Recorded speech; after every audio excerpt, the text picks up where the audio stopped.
composition taxpayers can sell through e-commerce. Yes, sir. How do they discharge their tax liability of 1%? Will it be entirely through TCS? Yes, sir. Full tax will go in TCS only. Yes, sir. It will go in TCS. So therefore, composition taxpayer should not pay anything in cash because TCS has been done. Yes, sir.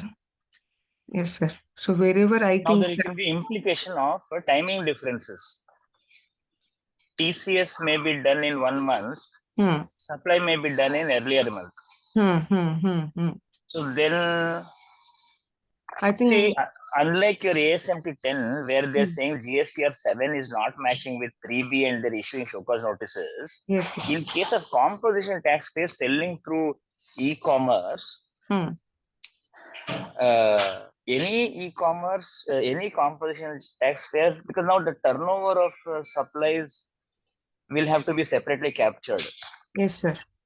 So, is there a risk for composition taxpayers that if they don't pay that timing differences, they will have to suffer and finance the tax cost on their own? Yes, sir.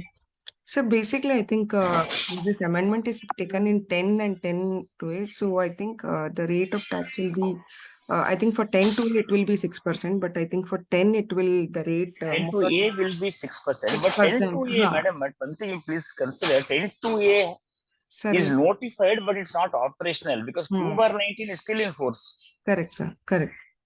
So 10 to A is only to housekeeping. It's only to keep the section clean. In 2/19,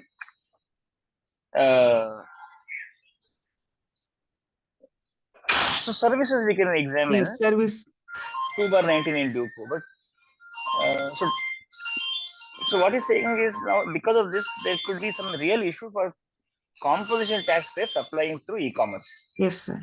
Because of timing difference. Okay. Yes, sir. Yes, sir. Like how it is happening for this government department, sir. So I think so similarly, where we are raising the invoice to government and they are detecting TDS at later point of time.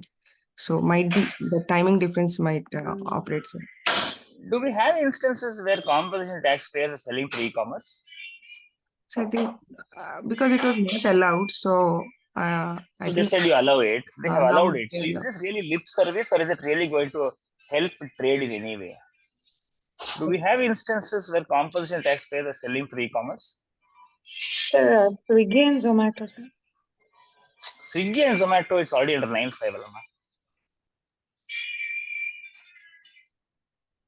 I mean, the other way, like the restaurants who have opted for composition still No, use but the... that is No, goods alama. Goods, this is not for service. He is not engaging in any services. Sir, might be any trader in e-commerce. Okay, so what kind of a trader who's under composition but selling through e-commerce? My sense is that this is only a political amendment. This is not really effective. You didn't give it, everyone's complaining, so you give it and nobody will use it. Okay. The reason why we have to consider from that point of view, or I'm thinking of it from that point of view, is to see whether this law will develop through case law, whether there will be disputes, whether our members need to have a deeper understanding of the implications to be able to advise better, or is this going to be some irrelevant amendment which we can ignore and move on? Sir, actually, if there is a timing difference, whenever there is this TCS, we'll have to file that details and get the amount reflected in our cash ledger. If there is excess, will do it, but if Amazon takes 3 months to settle my payments, and because see, Amazon will not hold my money. They may give it under a different GST number. Many things can happen, no? No, I mean, just in case if there is excess, circular 166 can come to help and we can claim refunds. That is one refund is not the problem.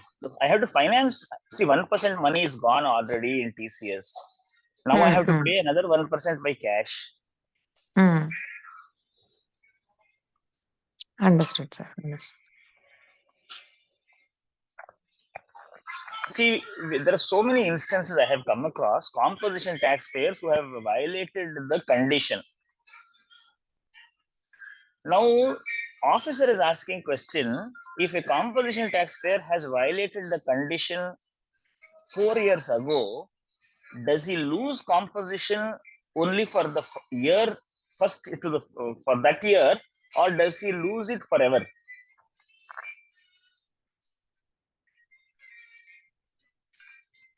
Sir, I think from the day he has Madam, not 1718 composition taxpayer violated the condition. Let us say he crossed 150 in 1718, but subsequently he was within 150. How does he get back into composition in second year? He has never made that option to stay in composition, and once he is kicked out, the composition is a affirmative action. You have to choose composition. Yes, sir. By default, you're regular. Yes, sir. Once you're exited composition, anyone, okay, we will pause this issue. If anyone's dealing with composition taxpayers, then there's sense in continuing this discussion. Otherwise, we can move on. Yes. Anyone dealing in composition taxpayers? Yeah, there are there, but no one is in through e-com. Huh? There are 2-3 dealers are there, but no one is through e-com yet. Then we'll move on. Yeah.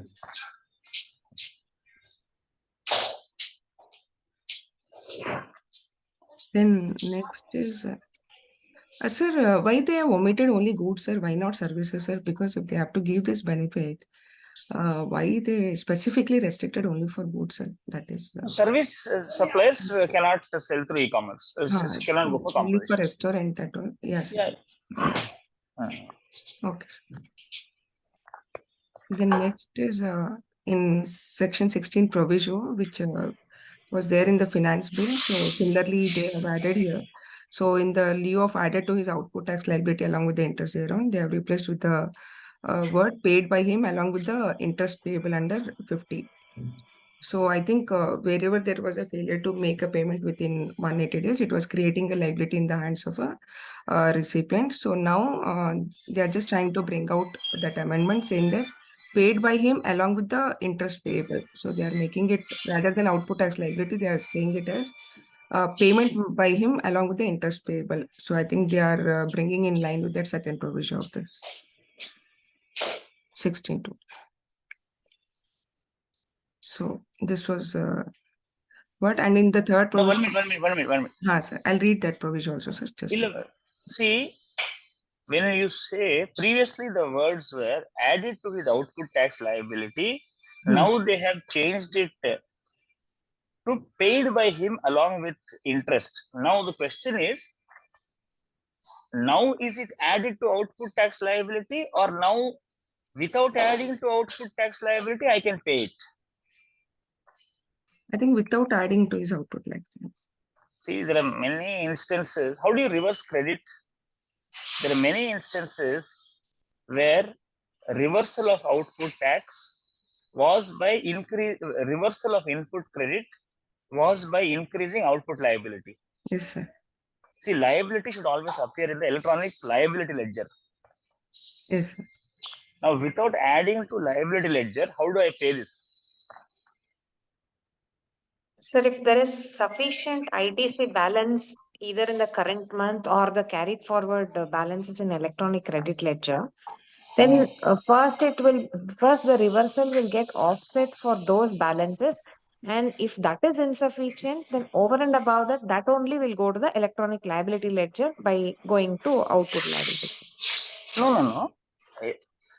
Can there ever be a liability outside of the liability ledger?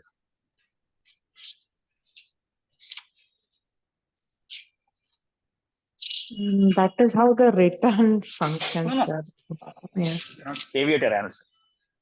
When there is a liability must first go to liability ledger.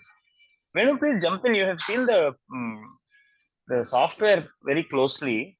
Can there ever be a liability outside of the liability ledger? Can there be a salary paid without appearing in salaries in various accounts? Any thoughts on that? Sir, the excess reversal of input tax credit is actually added to the output tax liability register in the GST, sir.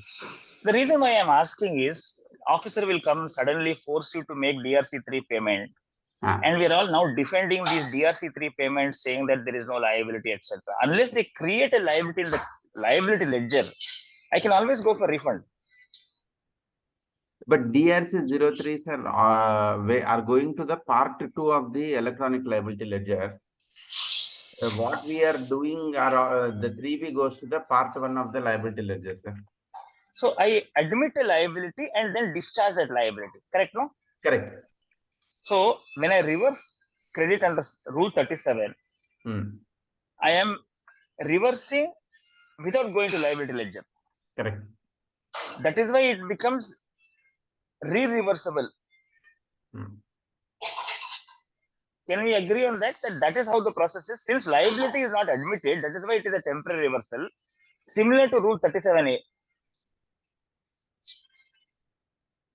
I don't know if this is a problem. I'm trying to discuss a solution. If nobody has a problem with this problem, then we will again move on. Anybody has some thoughts on this?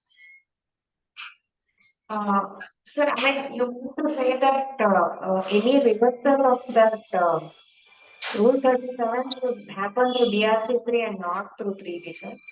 No, I'm not saying that. If it is going through liability ledger, legally it has some significance. If it is bypassing liability ledger, it means something else. Sir, voluntary payment made even without any liability is also getting routed through liability ledger, sir. That is why DRC4 is required to acknowledge what was that liability discharged voluntarily. Correct. But even if that is not given also, it is not open for, though we are filing refund for saying DRC03 erroneous, it is like any other reversal. So no. See, if we pay some money without a liability, we may not get refund if it crosses 2 years. correct. But if we have are within 2 years, we can always claim refund if DRC4 is not given. 49.7. Anybody who has studied 49.7? Illa. Annapurna madam.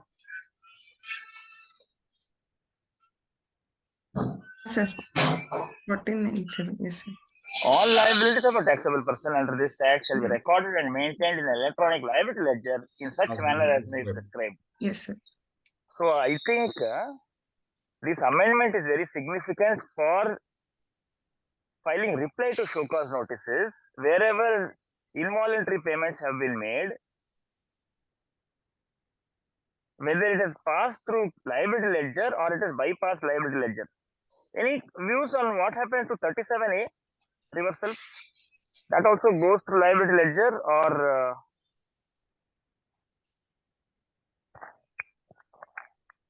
So 37A will not go through liability ledger, no, sir. you'll check that? I don't know. No, because we are only reversing my credit. So my credit, if there is a credit in that month, it gets reduced to the credit. Because this is all 37A is also dealt in return. Anything we are dealing 2A is not matching. But now with 2B, how will 37A be relevant? R1 is filed, but 3B is not filed, no, sir. So I will have to do a temporary reversal and wait for him, the supplier, to file 3B, then reclaim the credit. So same like 37A reversal is also, maybe Annapurna, you can tell us this 37A reversal also, the language is like this. My book does not have 37A. That will be paid by him and not by adding to output tax liability.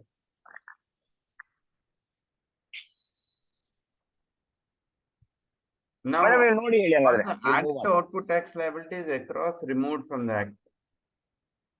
How many places? You know, Don't know, sir. Rule we 42. can do some control F and find out. Okay, okay. Yeah, I'll do that. Yeah. A very good exercise to do. Yeah. Okay, go ahead, please. Madam, ಮುಂದಕ್ಕೆ ಹೋಗಿ. Next point.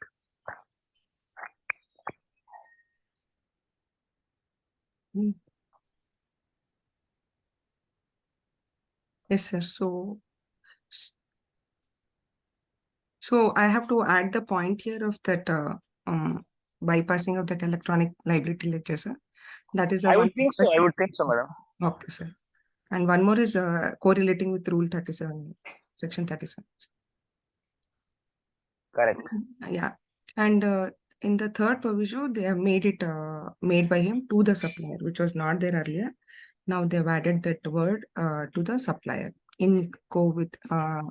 along with that above provision, sir. What's the significance of this amendment, madam? Just to go in parallel with that above provision, sir, to the No, supplier. no. What if somebody else pays my supplier? Then we should say made by him or an account of him to the supplier. So they want to be specific to be made by the to the concerned supplier only. So for example, like just an example, sir, like I have received a gift of say 30,000, just an example, and that vendor has already, the person who has given me the gift has already paid to the vendor. And I have received that, and the invoice is raised in my name, and I have received that gift, but I have not made a payment to that supplier. The payment is made by the person who has given me the gift. So in that case, I cannot take the credit, sir, because payment should be made to the supplier by the recipient. Is that way we are reading, or that payment should go only to that supplier by anybody? That way we can read this. I would think so. I would think so. Because they are using the word made by him to the supplier. So I should make payment to the supplier to take a credit. You're right. You're right. Yes. So but then you have a very nice advanced ruling of West Bengal in Salco, where they said account adjustment also is something very common. Yes, sir. And we know in accounting that yeah, book payment adjustment can be by settlement of other liabilities also, isn't it? Book adjustment and all that. Yeah. Even if there is any liability with the vendor and recipient, that adjustment can also be treated as payment to that vendor. That is what means. Correct. So now, how do you prove this? Because under second proviso to 16.2, department is giving a lot of audit show cause notices. Yes. Give me a creditors ledger. How many creditors you have not paid in 90 days, and they are giving show cause notice. How do we deal with that? Yes, sir. Now they will say, see, to the supplier, by him, all those words have been added. So therefore, intention of legislature, all that they will show. Yes, sir. The most task. So when supplier ledgers are given, they will closely scan the journal entries. Correct. Sir, the task was for 17-18, sir, because there were certain payments pertaining to the erstwhile period also. So you're right. You're right. So that was a task, sir, actually. Yeah. All right, we'll move on. Yes, sir. Sir, for the non-paid suppliers, should we pray for only collect interest or ask them to reverse the ITC also? But subsequently paid or till now not paid? Subsequently paid. Then interest only has to be demanded. But he would say that, see, I am auditing 17, 18, 18, 19. I will not take a look at the post-balance sheet events. Yeah. He can say that. So in one case, he has asked for reversal of ITC. So greedy. You have to go to tribunal, sir. When, sir? Money tribunal, banbadi. Sir. You have to fight all these things. There only nobody else will listen, sir. Yeah.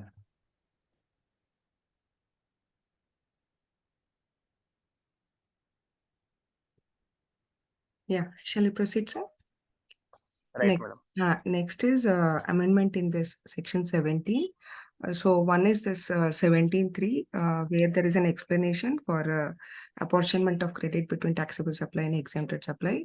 So in that they have given an exception to this value of activity or transaction specified in paragraph, that is sale of building, and the value of such activities or transaction as may be prescribed in respect of clause A of paragraph 8 of this said schedule. So that is nothing but the supply of warehouse goods before clearance for home consumption, and this will not be covered as under the exempt supply, and accordingly the reversal is not required. So that is what they have added this entry. This explanation is retrospective, madam? This explanation, yes, sir. This will be because even that amendment is also in third schedule also it was a retrospectiveness, sir. But it does not say retrospective, no, here? That does not say. Yes, sir. So when is an explanation retrospective? When is an explanation prospective? If it is a substantive law, then it will be prospective, sir. If it is there is one judgment, I will share that in our group. Yes, sir. Yes. I would suggest everyone must read this judgment. Sundaram Pillai versus Pattabhiraman. Very old judgment, but brilliant judgment.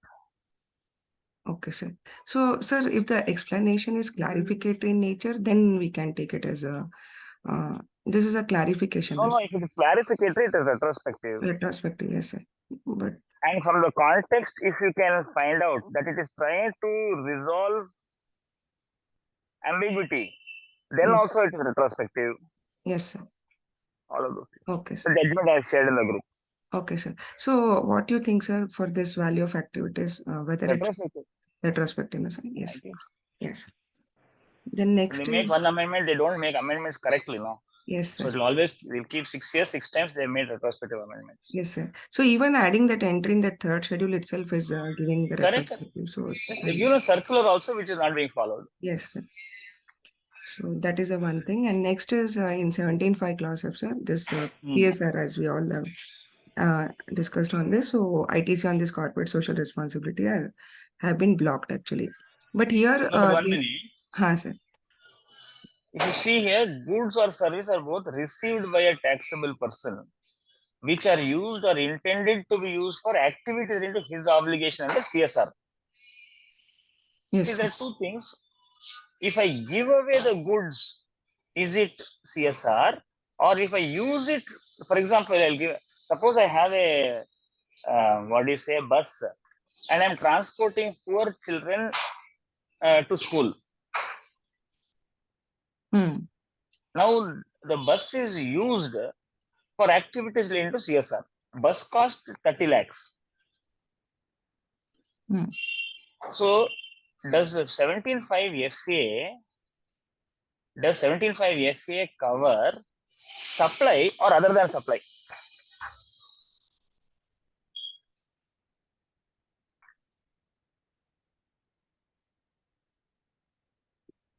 Is it talking on supply, sir? It is talking so on. if it is a supply, is it covered by 7 FA? Or it should not be, if it is supply, it is anyway taxable. So therefore, ITC is available. Yes, sir. I think this is not a supply, sir, because no. So there should not be a transfer of property in the goods under the CSR program, giving away computers, giving away mobile phones. Yes, sir. That should not be covered by FA. If we reverse ITC, then we will still have an output tax liability. Venu, can you comment on this, please?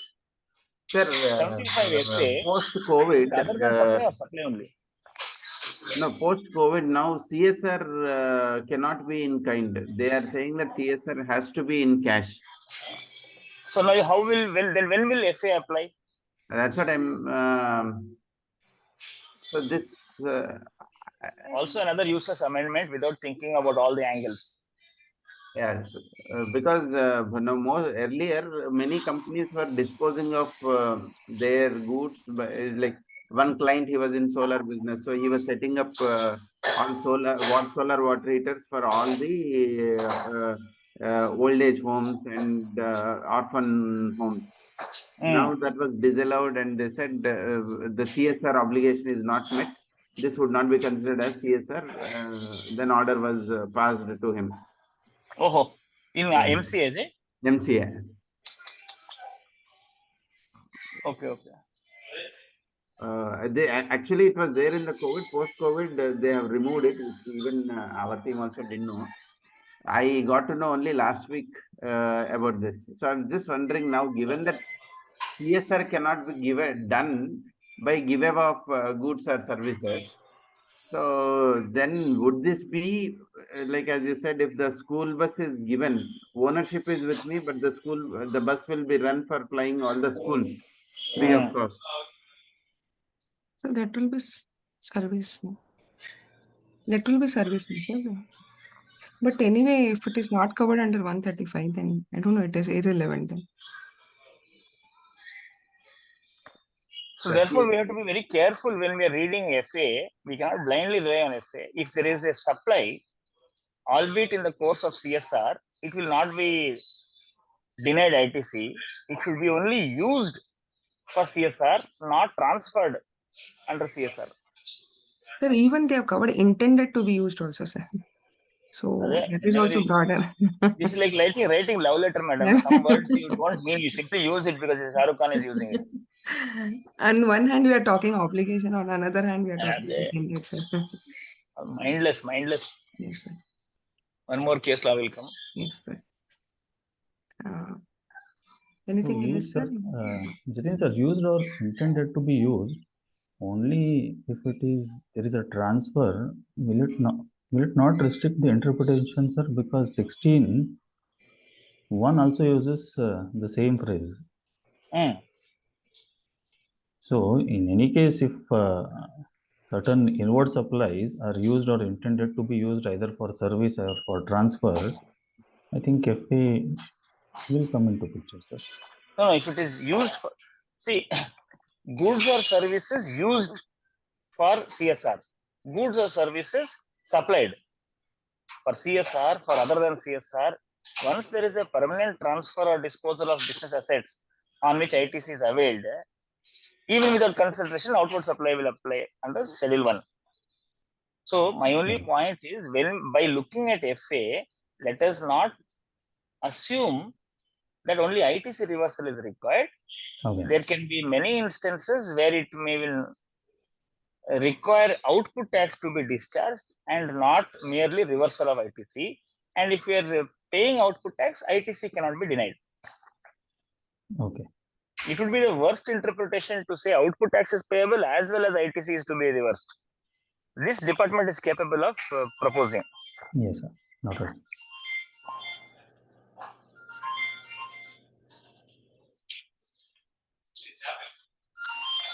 Madam, continue, madam. Yes, sir. Amendment in section 23 for subsection 2, the following section is substituted, and it is effective from 1st July 2017. That is retrospective amendment. So they have added this word as notwithstanding anything to the contrary contained in subsection 1 of 22 or 24, the government may, on the recommendation of the council, by notification subject to such condition and restriction as may be specified therein, specify the category of person who may be exempted from obtaining the registration under this act. So I think with this, the government will retain the right who are there in 22 and 24. They can notify the person who can be exempted from the registration under 22 or 24 of the GST Act. So I think that is what I was able to. So this is like overriding section 22 and 23. So this is ranking beyond 22 and 24.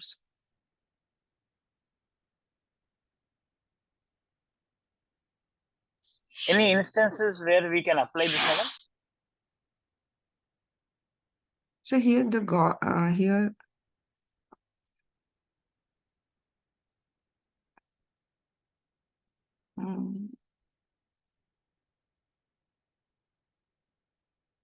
Exempted from obtaining registration.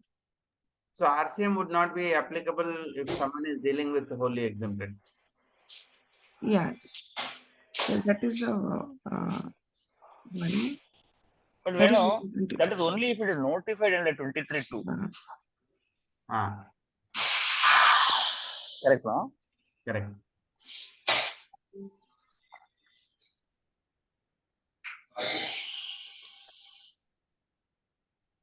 I was looking from 22, sir, anywhere we can cover.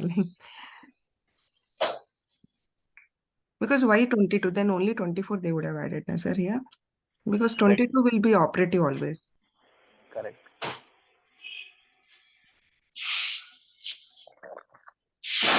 There is a notification 10/19 which gives exemption if you are exclusively below threshold limit.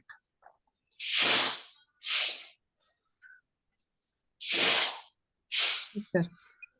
One of the notifications under the earlier 23. Okay, sir. So now that will not be hold good, na, sir? Now will it hold No, but good? the notification is still there. So if you are below threshold, are you exempt from RCM? Earlier it was not there. Now it is. So now I am proposing. I'll propose one idea. If I know that my supplier is below threshold, then I don't fall under RCM notification. Let us say I am taking a car on hire from the director's father, and I'm giving him 15 lakhs a year. Company will not do RCM. Director will not do director's father will not do forward charge. Possible? Subject to he doesn't have any advantage. Of course. He's under threshold. So the reason why I'm saying is, if you see entry 45 of 12/17, it says advocate is not taxable above this threshold only. Yes, sir. And then you have line 3. Yes, sir. But there can be all other cases coming under RCM.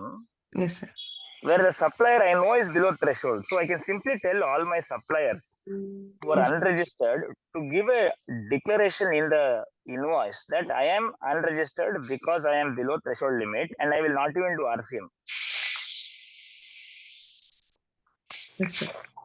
But this is retrospective, sir, now. So can we look that way, sir? So. Of course. See, all our 9.3 notifications, wherever we have not, 9.3 show cause notices, wherever we have not paid RCM, another line of defense can be that supplier is below threshold. Yes, sir.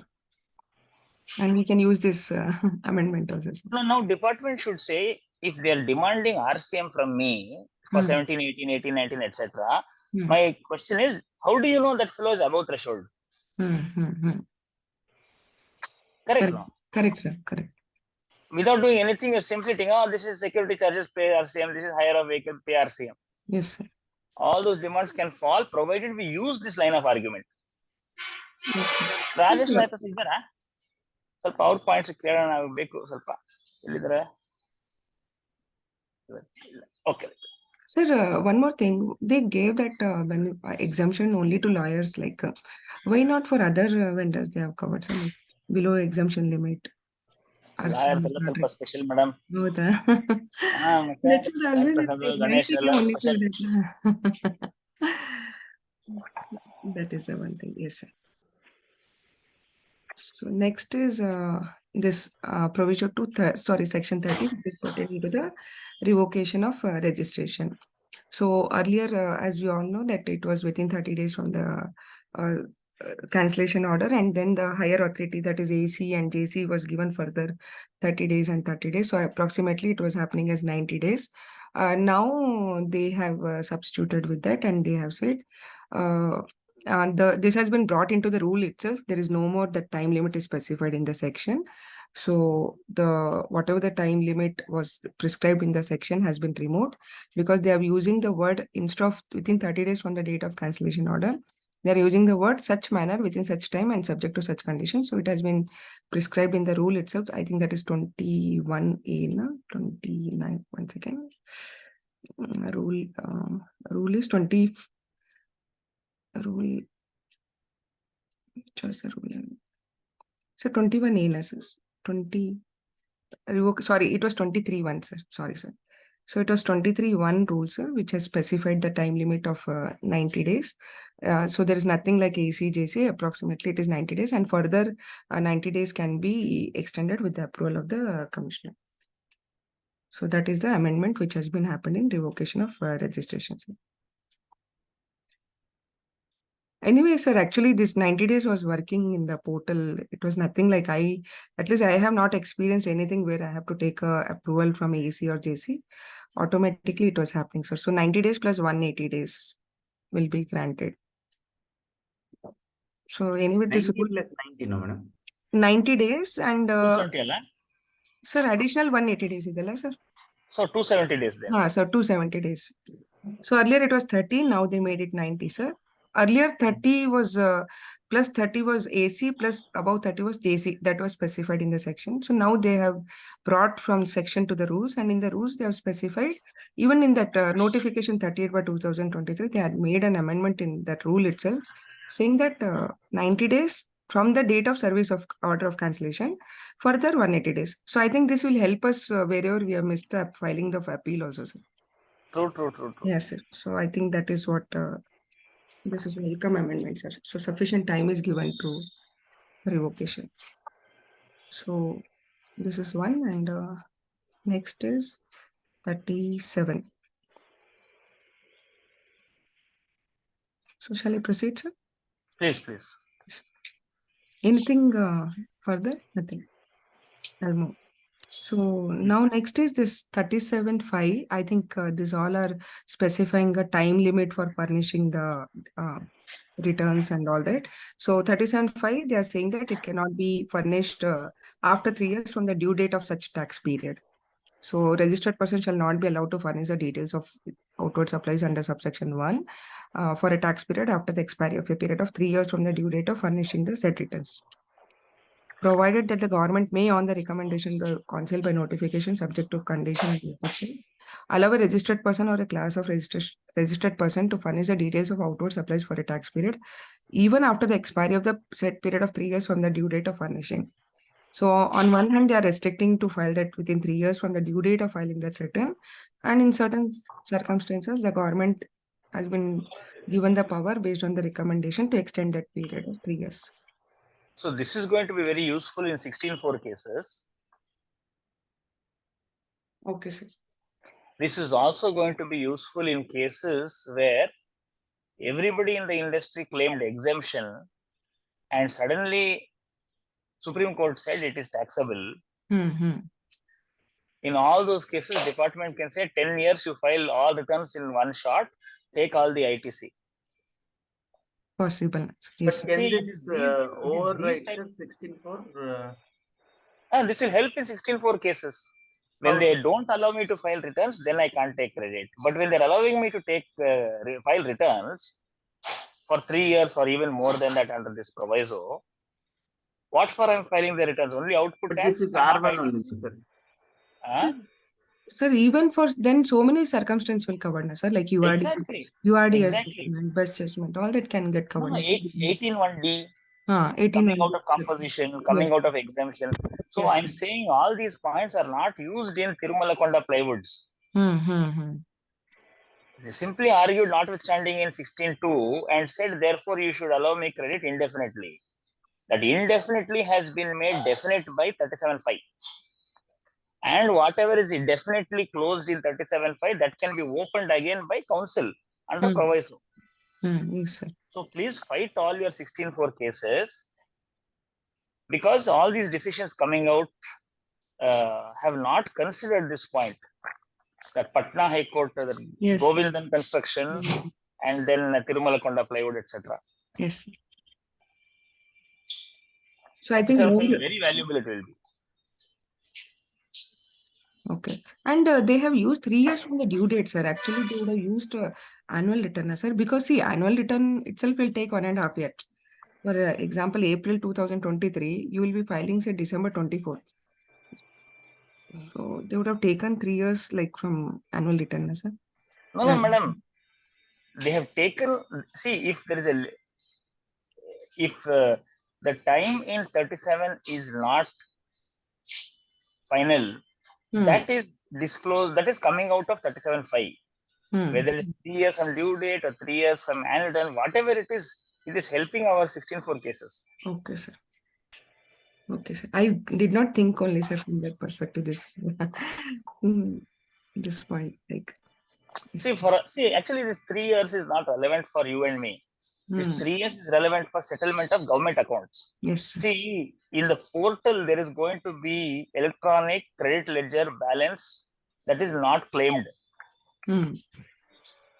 2A is more than 3B.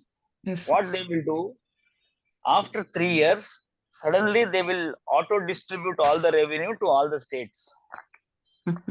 It's like creditors balance is no longer payable. It becomes other income. Yes, sir. Right. Yes, sir. And Sir, in 16.4 cases, for the till the 3B was made as a return, can we still argue saying that GSTR 3 was permitted to file returns with liability? 3B was not permitted to file the returns with the liability. So I could not file the return owing to liability cash balance not available to discharge. So I could not only report ITC and submit. So the performance is like inability to do the performance. No. See, 61.5 has made retrospectively 3B as the return. Correct. I'm not denying, sir. What I am saying is. So then 3B is a return. No, 3B is a return. I am not denying that. I am saying 3B was like GSTR 3. The form is drafted wherein I can file the return without paying tax. While 3B, I cannot file the return without making the payment of tax. So till the retrospective effect made in, so can I not plea a bona fide belief that 3 would be coming and I could avail, and 3B was not permitting to file the returns? See, that argument you can try minimum high court, but I don't even know which high court will hear this. Because 3 has two parts, part A and part B. I can only file part A. The part B, I can keep amending any number of times, which is tax payable and paid, which is not permitted in GSTR 3B. Okay. So 3 could be filed without discharging complete liability, and it will not be treated as valid return. So I think it's a very far-fetched argument to say what was supposed to come had all these flexibilities, but it did not come. Now what has come should also have the same flexibilities. I don't think that is real. It's very far. I feel it may be a very far-fetched argument. Because the definition of return, our valid return is only after the taxes are discharged. So the permission to not to discharge the tax was there, and that right was not given by way of 3B. No. You don't have a right to violate law. There is no right to be in violation. Okay. You have a duty to be compliant.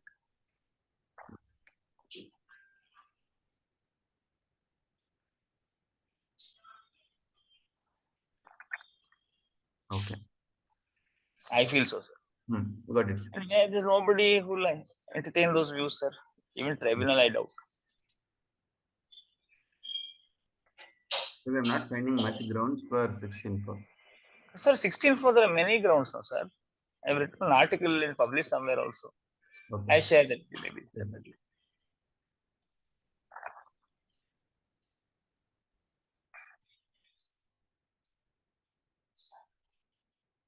Madam, go on, madam. Yes, sir. Madam, this extension of 3 years, I think it is only of 9, and I think 7 and 8. Now, don't you think they brought in this 3-year clause only to bring in some certainty, which was never there before? I don't think that will help us in taking the benefit of 16.4. I doubt because there's no reference to 16.4 anywhere. Sir, I share my thought about that. In 37.5, there is no reference to 16.4. I agree. But 37.5 visualizes a possibility that GSTR 1 can be filed so far in the future. And if somebody files GSTR 1, then it will obviously populate into 2A, 2B, etc.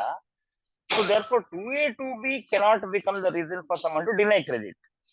And when returns can be filed so far into the future, why can I not admit that? That's fine.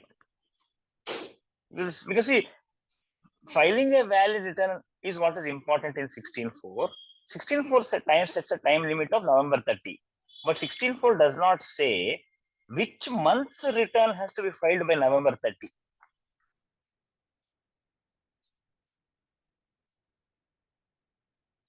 If they wanted to say it has to be within the returns of the financial year, then they should have said in 16.2D itself that it has to be filed in 3B and within the financial year could have been said and completed. When you have a provision that allows me to file belated returns, when there is a provision that puts a restriction as to how far belated can it be, and so on, therefore 16.4 has to be read in harmony, is the way I'm looking at it. But only the court has to come to a rescue, sir. I don't think even tribunal will get any relief. I doubt that. This proposition, only the court, sir, constitutional court. Of course. Today everything is going to court only now. Who's getting any relief anywhere else? But sir, today the move is very, very clear. Beyond 30th November, you will never get credit. I mean, that is the legal jurisprudence today. Of course, 3 years is coming now. Okay, this 3-year period, whether it is, madam, it is for 1 also, right? 1 and 3B, 3 years? Yes, sir. 3B is 1, 3B, 9, 7 and 8, I think. 7 and 8, yes. 7 and 8, right? So I think that will be with effect from 1st of October. Moving forward, right? Yes. And I think we have to wait and watch it. No, Vijay sir, we are watching. But when we are watching, what should we do for past liabilities of 16.4? We use all these things to see what will click.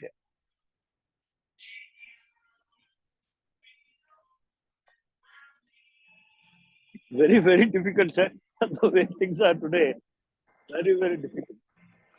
Some very high risk propositions. No, see, we are dealing with people who have already violated. No, we are not dealing with a situation where someone is planning to violate. If someone is planning to file return, then we'll have to quickly tell them to file within time. But someone who has not filed, what chance they have?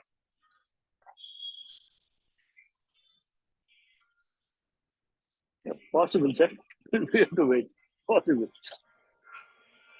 Venu sir, you said something. Sir, just yesterday I was exploring. Now, this electronic credit reclaim statement has come where they are looking at the opening balance, and now continuously that would be monitored. Whatever I have, whatever I am availing should be lower of current month 2B plus the carried forward credit. Now 16.4 uses the word entitled to avail the credit. Can we say if I have once reported in 4A5 and parked it for the future availment, when I am reporting in the future again, can I say that since the original reporting has happened, so 16.4 cannot come in the way? What is 4A5, sir? It's not 4D2. Huh? No, 4B2. I have put it into 4A5 and again I have put it into 4B2. B for Bangalore or D for Delhi? B for Bangalore. 4 ಗೊತ್ತಾಗಲಿಲ್ಲ sir. You can share Sir, that. no, I think he's talking about 3B, sir. 3B. Serial numbers, correct? Madam, you have the 3B, that 4A5, 4B5. Yes, I'll share it. ಇಲ್ಲ screen ಹಿಂಗೆ open ಮಾಡು.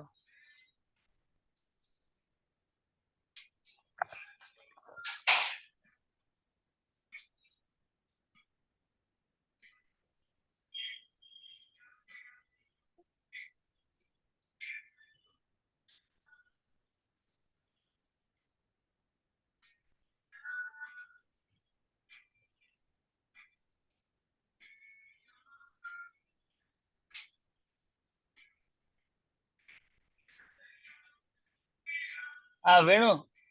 Yes, sir. Anubra shared this in the group. ಏನು ಮಾಡ್ತಾ ಇದ್ದೀರಾ? 4B, 4A5. ಹೇಳಿ sir, ಏನು ಮಾಡಬೇಕಿದ್ದೀರಾ? So I have taken in 4A5. What you have taken? 2B balance. 2B balance. Okay.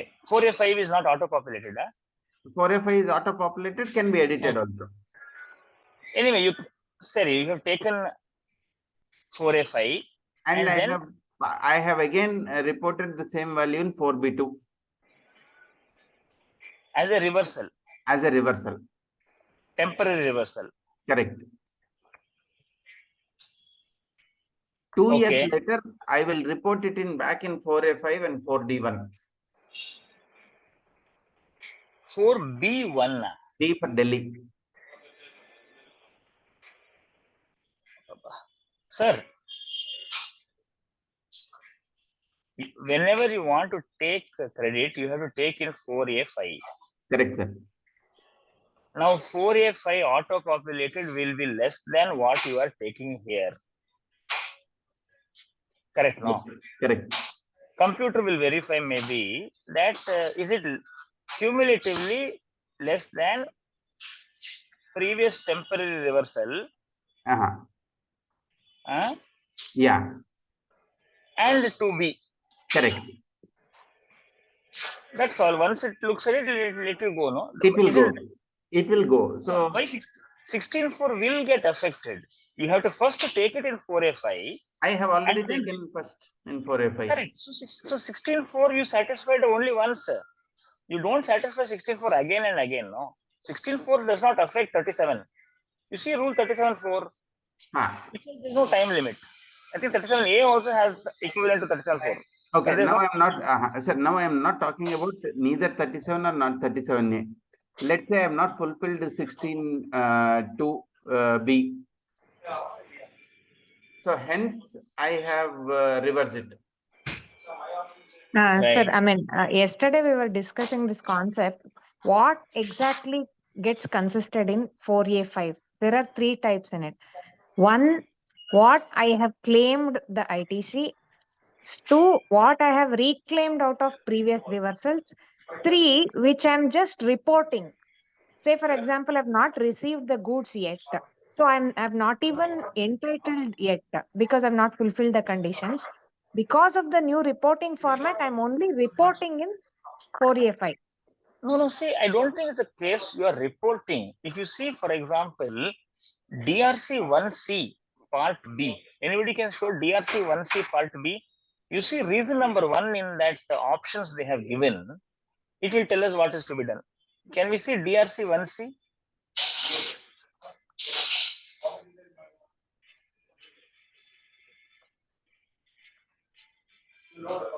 ಟಕ ಎಲ್ಲ ಸ್ಕ್ರೀನ್ ಅಲ್ಲಿ ಏನೇನೋ ಬರ್ತಾ ಇದೆ, ಏನ್ ಮಾಡೋದು ನಂಗೆ ಕನ್ಫ್ಯೂಸ್ ಆಗ್ತಾ ಇದೆ.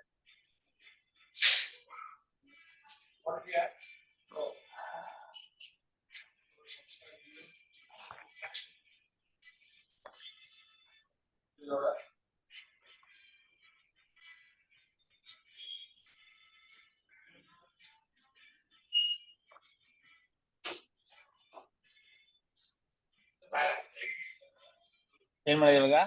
Somebody showing? Looking for it. Okay.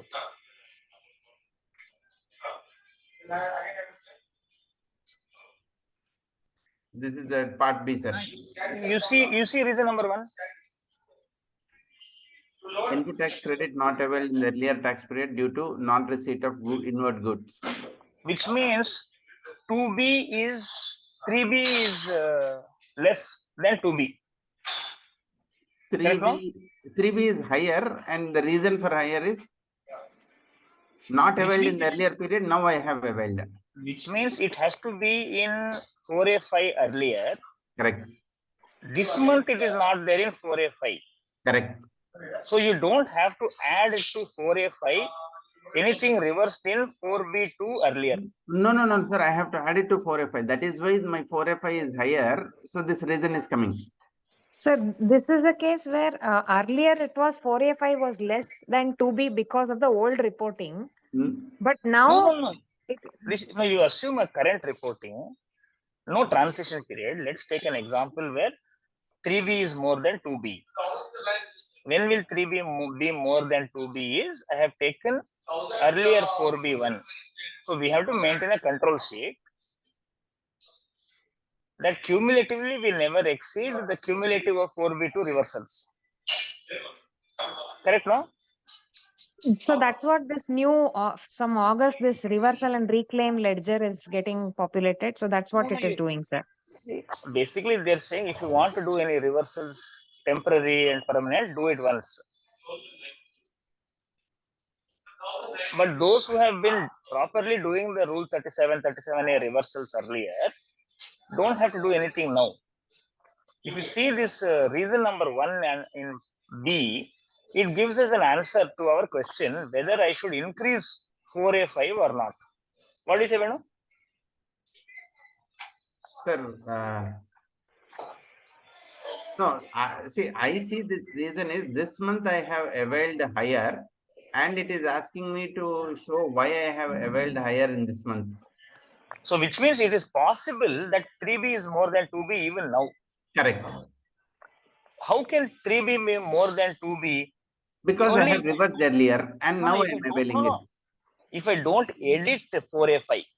Yes. So 4A5 should not be overruled on account of 4B1 of earlier. No, sir. 4A5 is overruled. That is why my notice, this notice will come. 4A5, if it is overruled, there will never be 2B, 3B mismatch. No, sir. In 2B, you're right. 4A5 will be edited. Therefore, this is 3B is higher.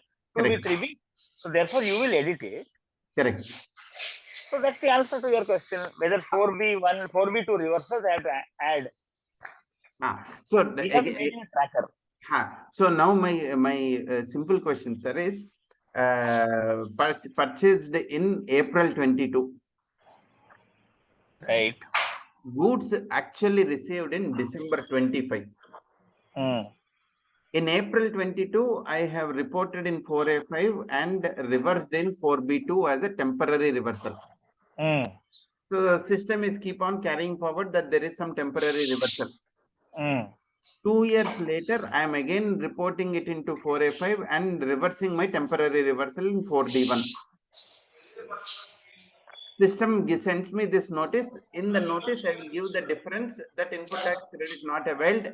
In the earlier cases, I have availed. I'll give the reason. Right. So, I am of the view 16.4 will not come into the picture, even though I am availing after 30th November of next year, because I have already reported once. Correct. 16.4 is not a repeated test. 16.4 is a one-time test. The one time it will be tested is in 4A5 of whichever month. Correct. Now the question is, can you show in 4A5? Yeah. Even without satisfying 16.2D. Exactly, sir. That is the point. That is why I am saying 16.4 is directory, not mandatory. No. Can I not say that I went with section 41 and I have reversed it in 4B? My net availment is less. My 4C is less. The net credit I have taken is because I have not fully satisfied the condition. Hence, I have reversed. So I have not violated section 41. No, see, you have violated. See, 16.4, you have to satisfy only once. Correct. So 16.4 you will satisfy by taking it in 4A5. Correct. That's all. So, having reversed, I have not violated either 16.2 or 41. Hence, one time reporting will satisfy all the conditions is what I I'm would saying. say so. That is what you're right. No, Yeah. because you see, Rule 37.4, it says to re-avail, there is no time limit. Correct. That means time limit was satisfied only already once. Correct. Sir, but proviso to subsection 2 of 41 uh, uh, permits reavailment only with respect to Rule 37, no, sir? No, 37A, that is proviso 2 is 37.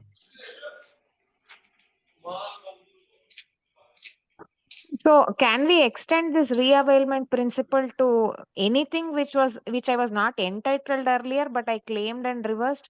I'll give And an then example. reavail? I'll give an example. Suppose I rely on Safari Retreat. Okay. I don't want any penalty, any issue. So I will take entire construction credit and I will reverse everything in 4B2. And whenever Supreme Court gives a judgment, I will take it back.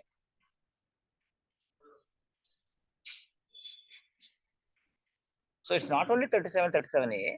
All types of cases, I will put it in 4B2. And if I'm going to put it into 4B2 for all types, why should I bother about 4B1? By default, put everything in 4B2. Whenever I want to take it, I will take it. Whenever, if I don't want to take it, I will just leave it. Let the government go and do whatever they want in their accounts.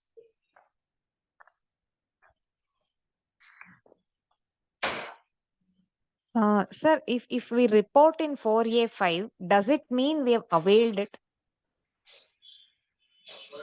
I would think so. So entitlement is I've fulfilled the conditions. I might avail it or not avail it. But once I put it in 4A5, it is availment. Is that the distinction, sir? Correct, because I didn't design the form. You designed the form, and you said the only two options I have: 4B1, 4B2, and 4A5. Then notification 14/22 read with circular 170 says even if goods is not received, you report in 4A5 and reverse in 4B2. So is it mere reporting or availment, sir? That's a. I think both are one and the same. It's not merely anything and materially something else. It is one and the same.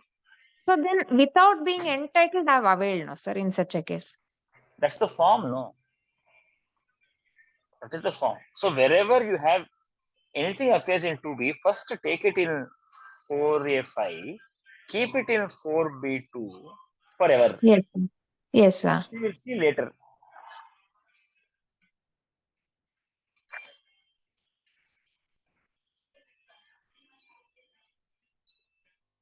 I think it will simply compare 4A5 and 4D1. Correct. And to see if it is less than or 2B, equal. match with, yeah, yes, sir. Correct. Nobody will fill 4D2 ever. Correct. Who will go and 4D2 is a system But generator. system populates, sir. System populates. 4D2 system will populate. Yeah. When the place And exclude it from 4A5. When the place of supply is not our state or someone filing GSTR1 after 30th November, these credits go to 4D2. By reducing it from 4A5. Someone filing GSTR1 after 30th November. Yeah. For which month? For the previous March 23 is filed after 30th November, March 23. It will be there in 2A and 2B, but in 2B it will say as not available credits. In the 3B of the customer. Yes. It will be there 2B. It will, instead of going to 4A5, it will directly go to 4D2.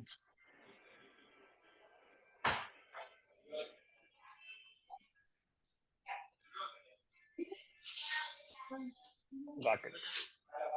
And that is because of 16 to AA.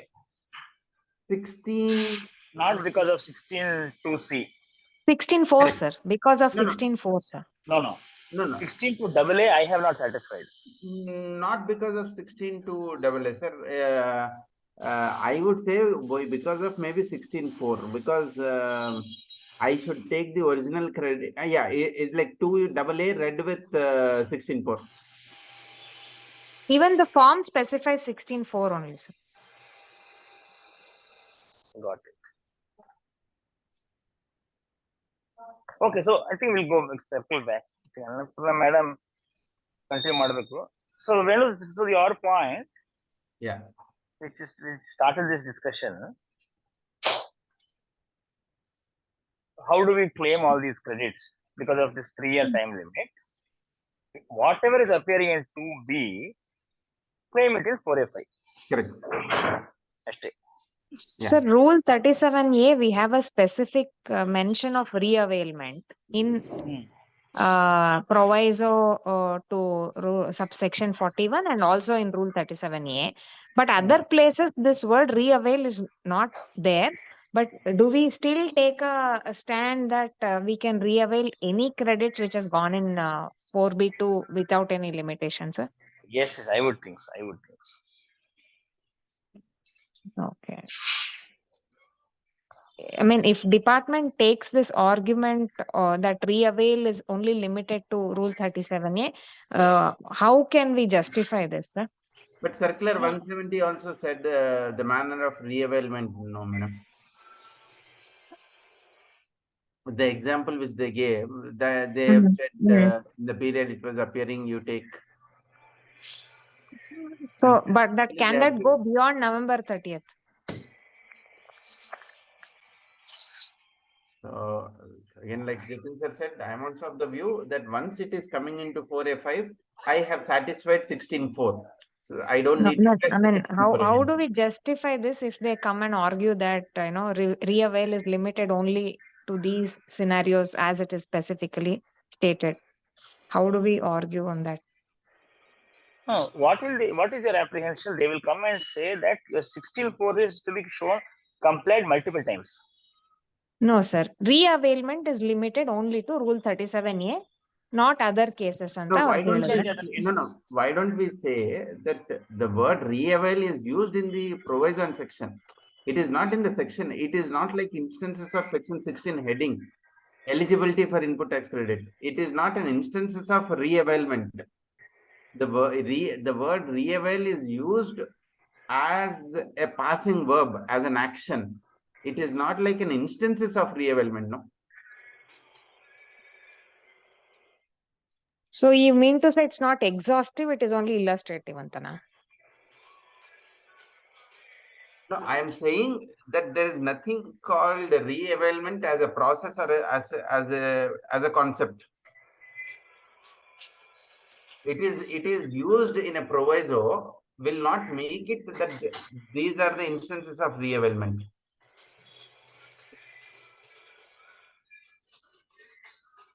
That's how I would read it. No, I didn't understand. What is your concern? Sir, I'll read this proviso. Provided one is filed, 2B is not, 3B is not filed. I have taken a 4A5. I reversed it till he makes payment. Now, what is the problem?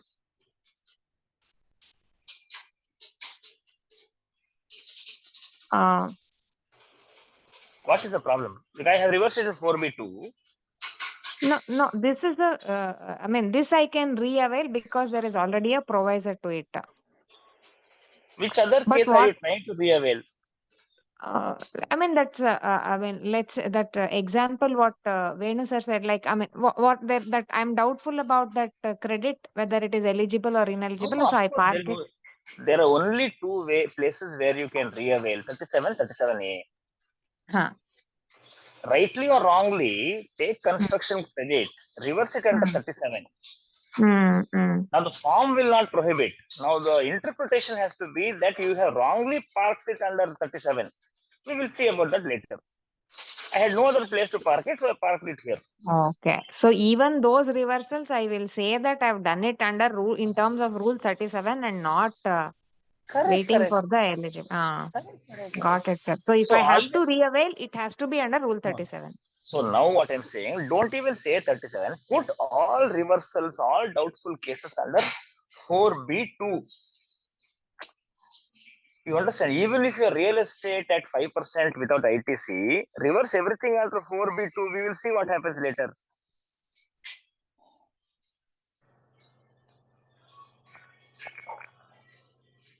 You got it? Yes, sir. Yes, sir.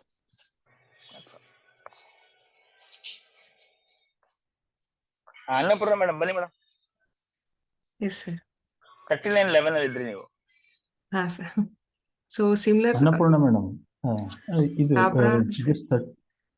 this amendment 37(5), it says outward supplies cannot be declared after the period of 3 years. Do we? I think the portal will restrict us to submit the details pertaining to earlier periods, no? So how this particular amendment? I think this will be prospective, no, sir? Kuber, I didn't understand the question. It is restricting a person to declare outward supply. Correct. Beyond the period of 3 years. Correct. So my understanding is that the system will not accept the invoices if I have to declare any invoice issued in the year 1819 in GSTR1, I cannot declare. The only situation what I can visualize is GSTR1 itself is not filed for 1819. Both are permitted. No. Invoice issued in 1819. Amendments are not permitted, correct. Amendments are not permitted, but return is not filed, then correct, sir. Correct what you said. Yeah. So 1819, say, assuming I have issued an invoice in July 2018, that I cannot declare in current month's GSTR1. No, after 30th November, R1, we cannot enter the old data. Correct.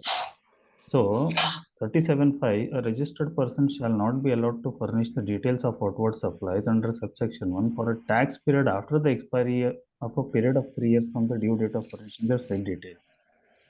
So it should only cover the situation where GSTR1 itself is not filed.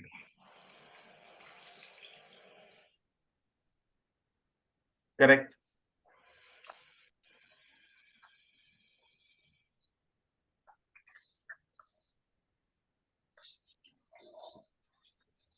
So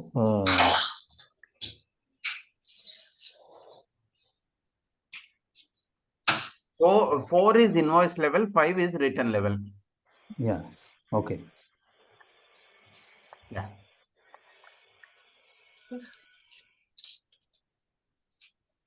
So similar amendment is there in 39 also pertaining to 3B, where sorry, one ನಿಮಿಷ. Venu, can you please explain that? 4 is invoice level, 5 is return level.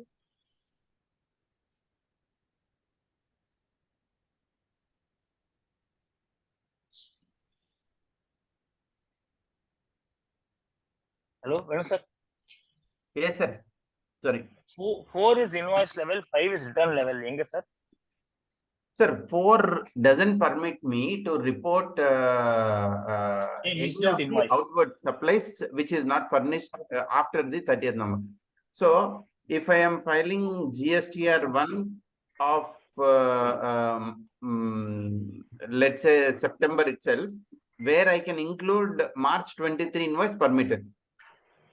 But in December 23, I cannot include March 23 invoice. That is 4.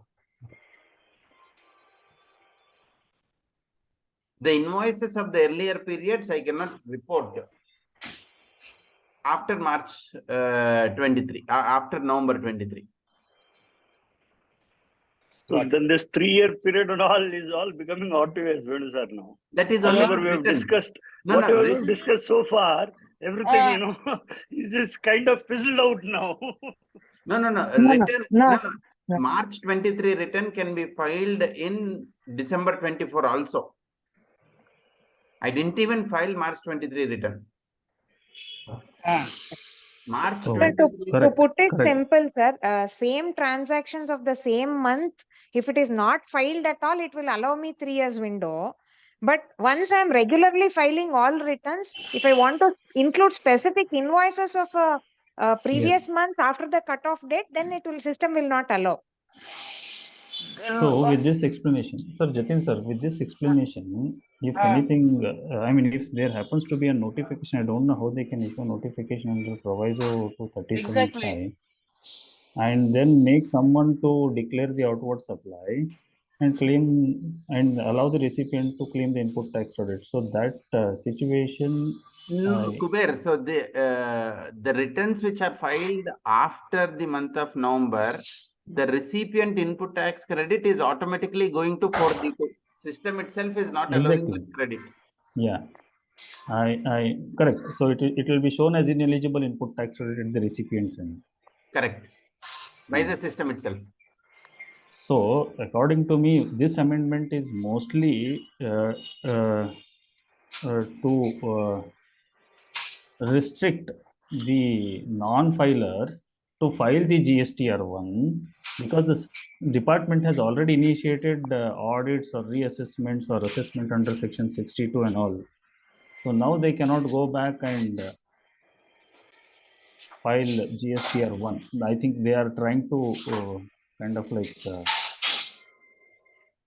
see to that they do not go back. Once the assessment is done, they do not go back and file or do something of that sort.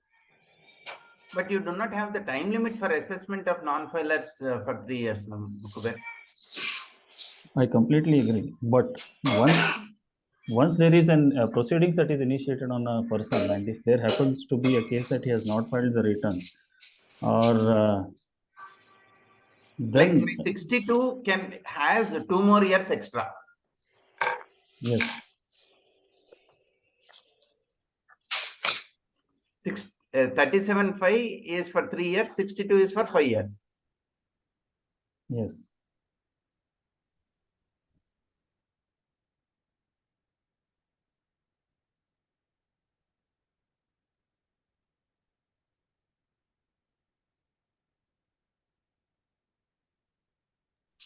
Annapurna madam, please continue.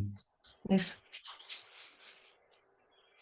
Shall I conclude this, sir? Like in between the difference of 37.4 and 37.5? Yeah. Because both are similar, like shall not be allowed to furnish the details of. Here it is saying after the expiry of period of years, it is showing previous tax period has not been furnished. So I think I'll just go into this detail of this actually. I'll just look this.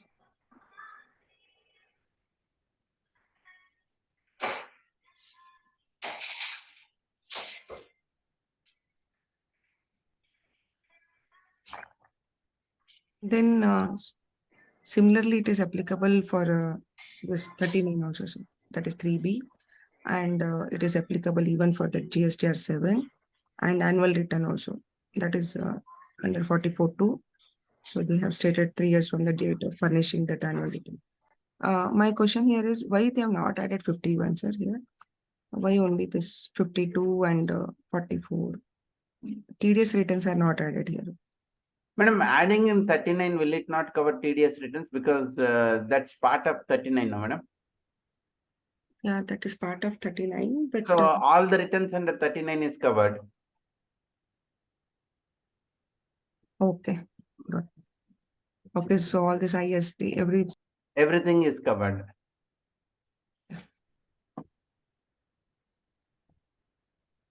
Then we have 54, where they have exclude while calculating that refund of 90% in case of export services, excluding the amount of input tax credit provisionally accepted, because now this provisional credit is no more operative. So therefore, they have removed that provisional credit the 20-10-5%, which was considered for computing the refund of 90%, that has been excluded because provisional credit is no more operating. So that has been omitted from 54.6.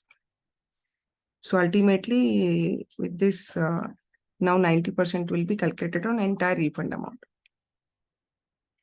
Then in 56, they have computed this. This is pertaining to this interest part. They have computed this for computing this delay in 56. They have used a word from the day immediately after the expiry of 60 days from the date of receipt of application under the subsection till the date of refund of such tax. The words for the period of delay beyond 60 days from the date of receipt of such application till the date of refund of such tax to be computed in such manner. And so I think based on this, now for the computation of this delay and interest to be paid only beyond 60 days from the date of receipt of application.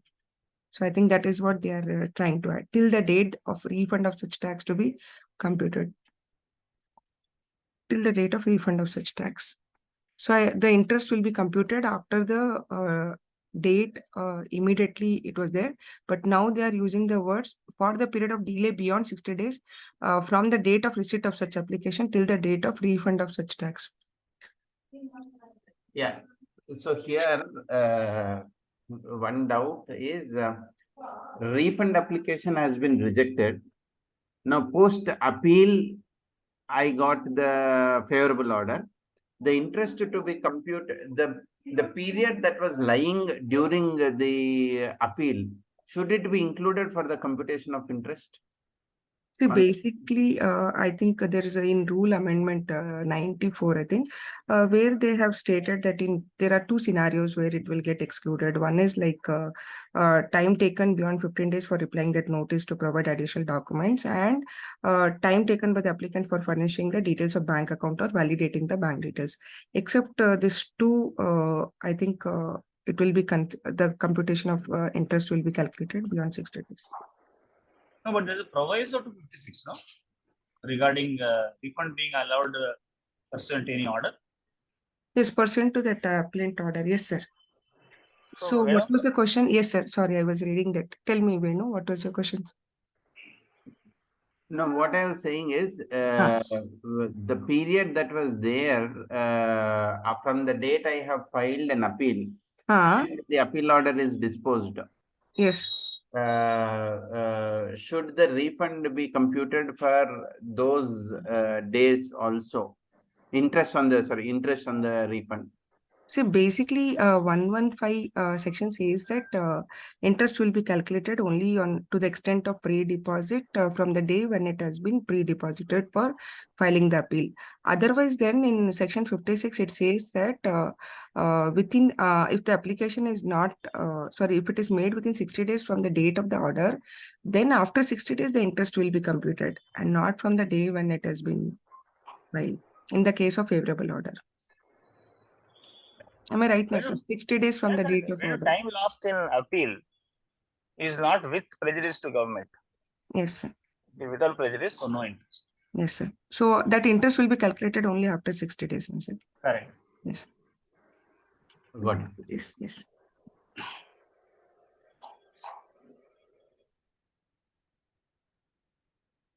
Anything else?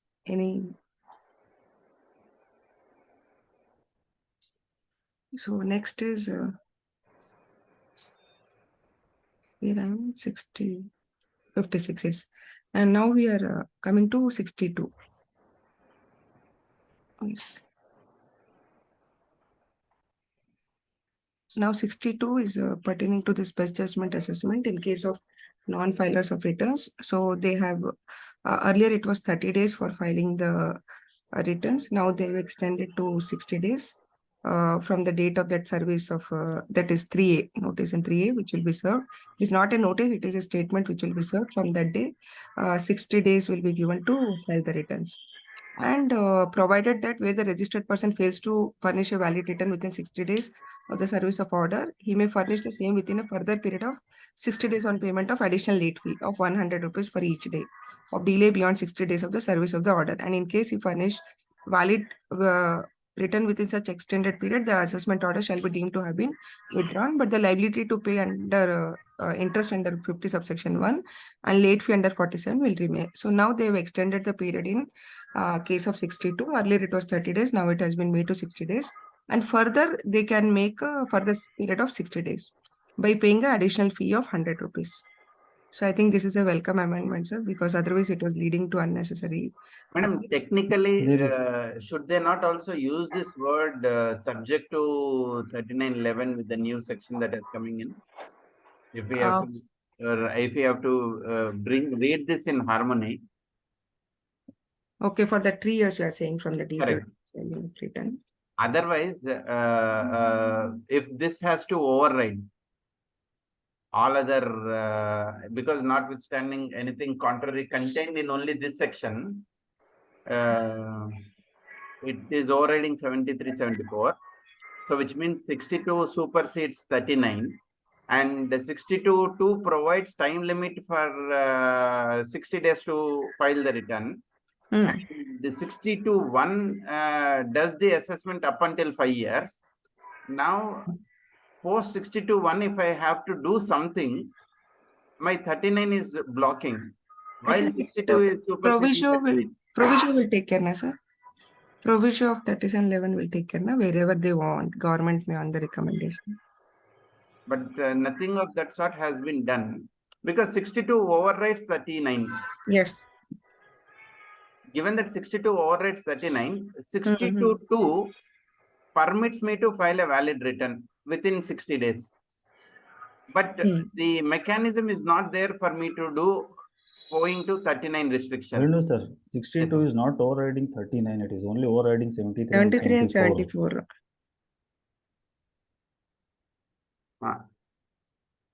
But it is only giving reference to section 39. But still, to bring harmony, should it not be linked to 39, Kuber? No, why? We have to file returns, no? But 39 time period is over, no, sir? This is a best judgment assessment. No. 39 time period will be over when 60 days, he is doing the assessment after 3 years. 62 assessment is doing after 3 years.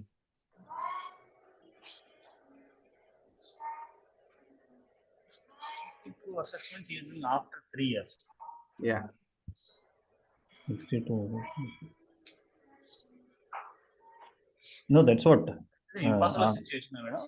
As soon as the returns are delayed, he has to issue 3A and then issue notice. How can he file? See, if the remedy is to file the return, the best judgment cannot be done and render the assessee remediless. I don't think he can do it more than 120 days later. Sir, when the time limit is given for 3 years and 5 years from the due date of annual return, sir. So, like for example, in others, so whether this 3711 or will it restrict, sir? It should not restrict, no, sir. No, 62 cannot be done beyond the 3911. Yes. Okay.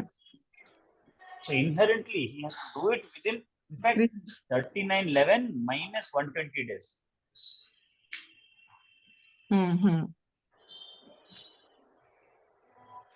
If the remedy is to file the return and you're doing this and denying me the remedy, then there's bad faith in the way 62 is implemented. So whether the provision will not help, sir? No, 120 days, 60 plus 60. So provision of 3711 will not help, sir, where the government can say no in this. 3711, 39. It has to be notified, no, madam. Nothing is notified.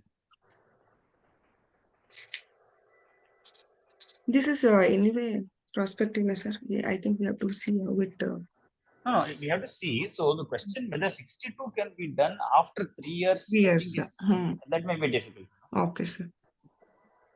So that time can we question the 62 order itself, sir? In High Court, yes. Yeah. No, 62, if he passes beyond this time, correct. If you go in the statutory appeal, you have to show at least you had little. If 62 is beyond 39 level, then you can question it in first appeal itself. But if it is within 3911, then you have to go to High Court to say that he is not allowing me the full force of 120 days, etc. But to Kuber's point, which you were saying, it doesn't override 39. Got it. Sir, yeah, Jatin sir, in a Today, because situation, Venu sir, today because of sequential filing, don't you think this 3911 is academic discussion now? Exactly. No, when I stop filing, 3911 will continue, no, sir.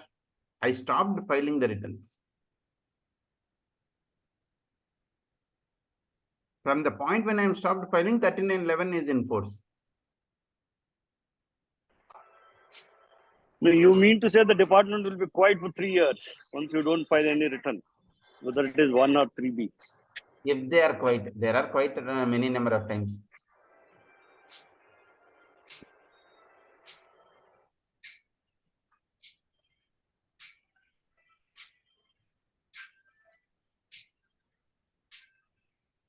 It will all lead to cancellation of registration. So many other consequences will follow. I don't think so. This discussion will help. sir, in a situation where the return is filed after 30 days or now 60 days, then technically we have to file an appeal against the 62 order, even though if we file the return maybe after 3 months or 4 months. What is your view, sir, Jatin sir? No, within 60 days, if we file, then the order is withdrawn, deemed to be withdrawn. Yes, sir. But after 60 days, if we file, even without this proviso, appeal is anywhere required. The proviso is making another 100 rupees. That's all. Yeah, but consider a situation, sir. Amended 62(2) and the proviso, both put together, we have 120 days. Right. To file the return. Okay. So, in case if we do not meet these timelines, in any case, we have to, I mean, if I file the return on 130th day from the date of the order. Got it. I have to prefer an appeal against the order under section 62. You're right. But 107 is also restricting me the time limit, 9 months plus 1 month. I mean, 90 days plus 1 month. Yes, sir. Correct, 3 months correct. plus 1. So what happens is, in 60 days, if you don't file the return, you have only 1 month to file appeal. Yes, sir. But in a further period of another 60 days, if you file the return with late fee, then this is a release beyond 107. It is again deemed to be withdrawn. So even though the return is filed on 130th day. No, not 130th day, 120th day. Okay. The order is deemed to be withdrawn. On 130th day, if you file, you don't have any opportunity to file appeal. And not only 62 order, but even the return, both will be liable to be paid. Oh, okay. Let us say 62 order is 25 lakhs best judgment order. You have discharged 20 lakhs on 130th day. You will be liable to pay 45 lakhs. Okay, order plus return. Because order is final, it will go into recovery under 79. Return has been filed on 130th day. There you have already assessed and paid tax. Okay, if we Sir, you mean to say that if we are filing after 120th day, say 130th, then we lose the opportunity of filing the appeal, sir? Yes, because already only 3 months to file appeal, 1 more month condemnation. Sir, can't we say once the return are filed based on the self-assessment, even though on 130th day, the order under section 62 is infructuous? No, the statute says that only in these conditions, 60 days it is deemed to be withdrawn, further 60 days it is deemed to be withdrawn. Beyond this, it is deemed to be in existence. Okay. No, point well taken, sir. But then if you anticipate any further delay beyond 3 months for filing the return, having the 62 order, it's better to prefer an appeal and then see how thereafter if we can file the return. Yeah, you file. See what happens if you file the appeal within time. Yes, sir. Say, I'll give you an example. Let's say you have reached 130 days. How will you file appeal? You will file appeal saying, I received the order only today. Now, determining the question of date of service is a question of law and fact.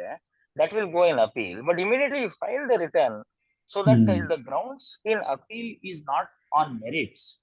But the grounds in appeal will be only question of date of service and sufficiency of return having been filed. Yes, sir.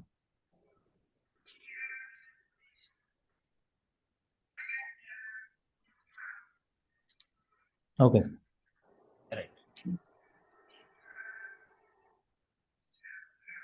Sir, then like in case of 63 assessment also, in the case of unregistered person, 63 notice, madam. The notice is there. Okay, here only statement is there. 63 is DRC 1.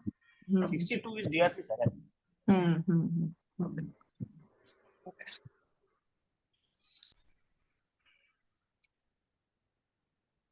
So what was the reason to extend this time, sir? Is there a request from the... Because 30 days to 60 days plus 60 days with fee and all. Representation. Because sometimes we lose that appeal, sir, because of many of us may not be looking into that. And once we realize that 60 days is crossed, then we look for the appeal and we lost the opportunity to file the appeal. True. So you have to say date of service is today. Okay, sir. Then coming to 109. Anything else, sir? Yes, shall I proceed? Next. Proceed. So next is Constitution of Appellate Tribunal and benches thereof. So the government shall on the recommendation will notify the effect from the date may be specified. Appellate Tribunal known as GST Tribunal for hearing appeal against the order passed by the appellate authority or revisional authority. The jurisdiction, powers and authority conferred on the appellate tribunal is exercised by the principal bench and state benches constituted under 3 and 4.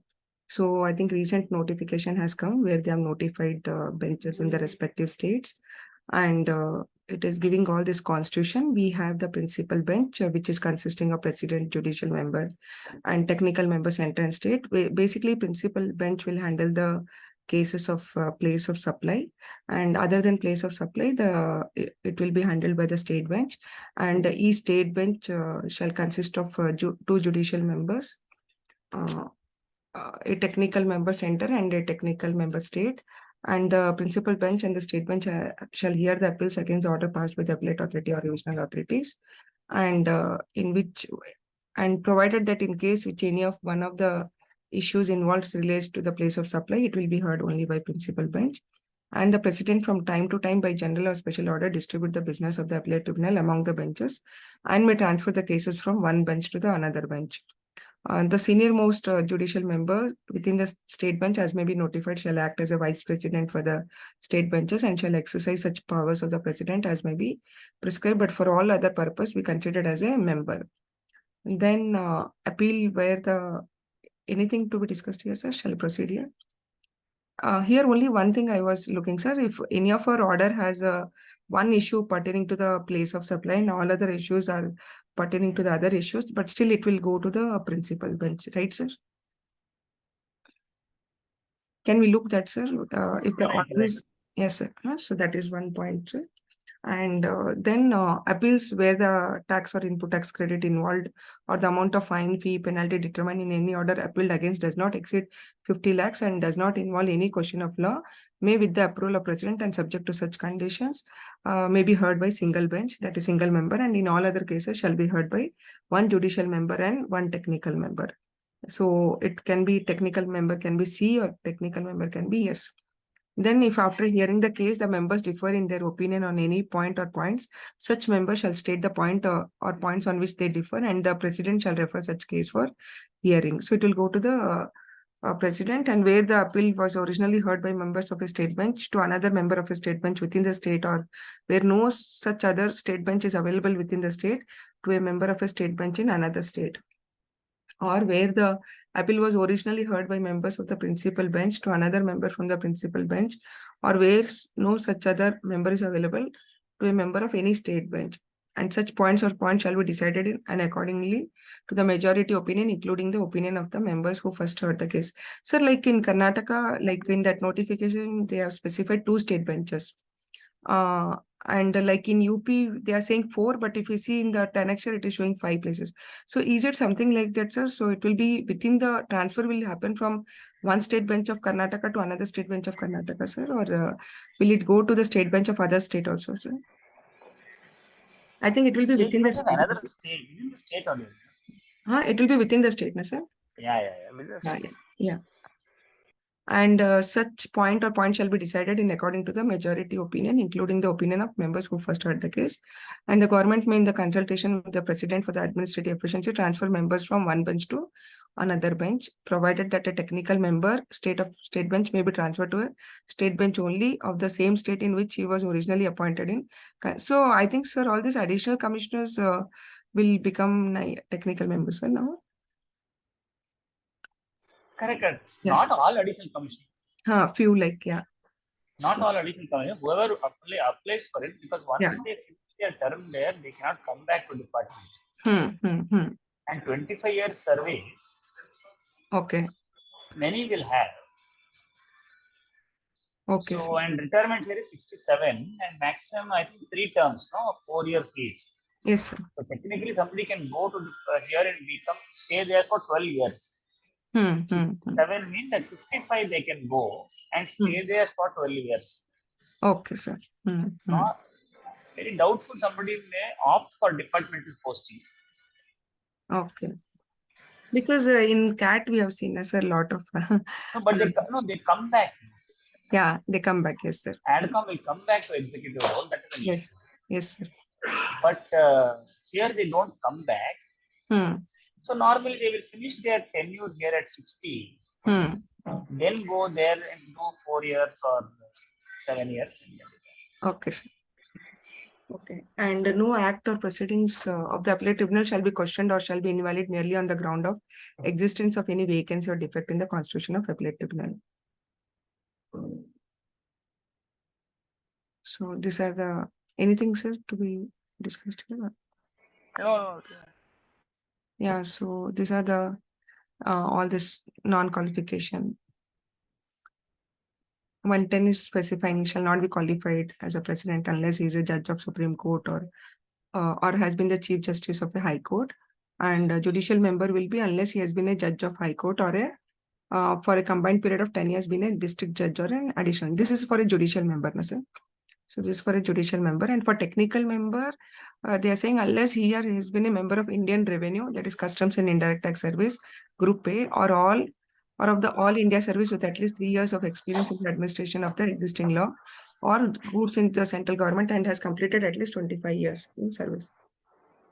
And the technical member state unless he or he has been an officer of the state government or an officer of All India Service not below the rank of Additional Commissioner of Value Added Tax or the SGST or such rank not lower than the first appellate authority as may be notified by the concerned state government on the recommendation of the council and has been completed 25 years of service in Group A or equivalent with at least 3 years of experience in the administration of an existing law or the GST or in the field of finance and taxation in the state government. So I think basically the experience is 25 years. And state government on the recommendation of the council relaxed the requirement of 25 years in Group A in respect of officers of such state where no person has completed 25 years or equivalent but has completed 25 years of service in the government subject to such condition. The president judicial technical member state shall be appointed or reappointed by the government on the recommendation of search cum selection committee constituted under subsection 4. What is a search cum select? Sir, this is... No, they have to form a committee. Okay, sir. To search and select members. They form a committee. Subsection 4 says how the committee should be created. Every state will create a committee. Candidates will apply, interview, intelligence report, and then they will say, okay, is suitable, not suitable, all of that. Okay, okay. Simply some ADCOM cannot apply and say, okay, Yeah. okay, Markumani. They have to Okay. go for whether there is any vigilance case against them, what is their track record, what is their knowledge, technical interview, all that will happen. Okay, sir. So in the event of occurrence of any vacancy in the office of president by reason of death, resignation, or otherwise, the judicial member or in absence of the senior most technical member of the principal bench shall act as a president until the date on which the new president appointed in accordance with the provision of this act to fill such vacancy. Okay. Where the president is unable to discharge his function due to illness or absence or any other cause, the judicial member in his absence, the senior most technical member of the principal bench shall discharge the function of the president. Yes, until the date on which the president resumed his duties. So all these formalities they have specified. Sir. Should I read, sir, all this? No, man. Actually, we will have one more session on appeal separately. Yes, sir. Yeah. Yeah, I think that we can. Yeah. We can skip these points, yeah. madam. Yeah. So now next is 114 also we can skip. Yeah. Okay. Then area bench skip. We can 117 also we can 118 also national Yeah. bench. So principal bench. So according now coming to 120. 122 2B. 1B, no, sorry. 122. 1 is there. Now they have added 1 is for mastermind circular and 1B is for penalty for this electronic commerce operator. So this is I'll read this. And any electronic operator who is allowing the supply of goods or services or both through it by an unregistered person other than a person exempted from registration by a notification issued under this act to make such supply. Then I think 27, there is a notification which has already come for this and allows an interstate supply of goods or services or both through it by a person who is not eligible to make such interstate supply and fails to furnish the correct details in the statement to be furnished under subsection 4 of 52 of any outward supply of goods effected through it by a person exempted from obtaining registration. So the responsibility is shifted to an electronic operator to rate this, to verify these vendors who are unregistered, who are liable to be registered, but they are unregistered to supply to a e-commerce operator. And if it is allowing interstate supply, I think this is for e-commerce operator, sorry, composition dealers. Allows any interstate supply of goods through it by a person who is not eligible. Only that. No, madam. Even unregistered dealers also should do only intrastate and not interstate. Intrastate, yeah. In that notification, they have made it that they can enter with the electronic commerce operator. That's the reason in that 10 they have made an amendment. No? So they will apply. They can make a supply of goods through e-commerce operator, but it should be within the state. But allows an interstate supply of goods or services through it by a person who is not eligible. So I'm just saying anything other than that who can cover here. So composition and such person and fails to furnish the details as per 52.4. That is a statement. Then they shall be liable to a penalty of 10,000 or amount of tax involved as such being made by a registered person other than the registered person under 10, whichever is higher. So here it is equivalent to the amount of tax involved has been made by a registered person other than a person paying tax under composition, whichever is higher. So the e-commerce operator will be liable to a penalty under 122 1A. 1B. Sorry, 1B. Anything else to be disclosed here and discussed here? Now again, we have this 132 that is pertaining to this confiscation. So no, 132 prosecution. Sorry, 138 is confiscation. So 132 we read in our finance bill that there are entries which are omitted of clause G, clause F and clause K that is pertaining to this failure to furnish information, tampering the evidence. So all that has been omitted from the clause 132. And in the explanation in clause 1, they have added like there were 2 clauses. So now in one clause itself, they have made it as clause A to F and clause H to H and F shall be substituted. So because they have omitted this G, F, K, so accordingly, they have made an amendment in that clause respective of clause 132. And for clause 3, for the words any other offense, the words bracket and letter and offense specified in clause B shall be substituted. So this is because there was a in the clause itself, if there was any other offense in any other law, even that was considered. Now that has been removed, and there they have considered, they have added the offense which is specified in clause B of this 132 is substituted. And clause 4, the words bracket and letters or clause G, F shall be omitted because it is omitted from the main para, so it has been omitted here also. So this is what the omission is made of that respective clauses. Sir, why actually if we read this clause, any other offense has been removed. So it is welcome amendment, sir, actually, because otherwise it was leading to a, like if you're not complied in other law like banking law or RBI law, it was having an impact here. FEMA law. So I think now it is no more operative, sir, this is clause 3. You're right, Madam. Yeah. So that was only one thing I was able to appreciate. Otherwise, it is same. And then anything else in 132? I think this was the. Then we are having clause section 138 pertaining to this compounding of offense. So here the following clause is substituted. A person who has been allowed to compound once in respect of any of the offense, which is specified because there is an amendment in 132. So accordingly, the amendment has happened in 138 also, where they have referred the clause of A to F, H, I of this 132. And clause B was omitted. Anyway, it was not very relevant because more or less it was separated. So it was not very relevant. So everything they are merged in A. Otherwise, earlier they were bifurcated in A and B. Now everything got merged in A itself, referring to all the subsection of 132. And in clause C, yes, in clause C, the following clause is substituted. A person who has been accused or committing an offense under clause B of subsection 132. So that is what they have added, and clause E is omitted.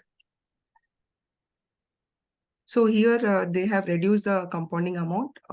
Earlier it was 25,000. Now they have made it as 10,000 or 50% of the tax involved, whichever is higher, and the maximum is not being less than 30,000 and 150% of tax, whichever is higher. The words 25% of the tax involved and the maximum of being more than 100% of the tax involved is substituted. So they have reduced the compounding amount compared to the earlier use. So it has gone up to, and in the recent rule, they have made an amendment for what offense, how much compounding amount can be paid. So that has been made in the rule in notification 38/2023.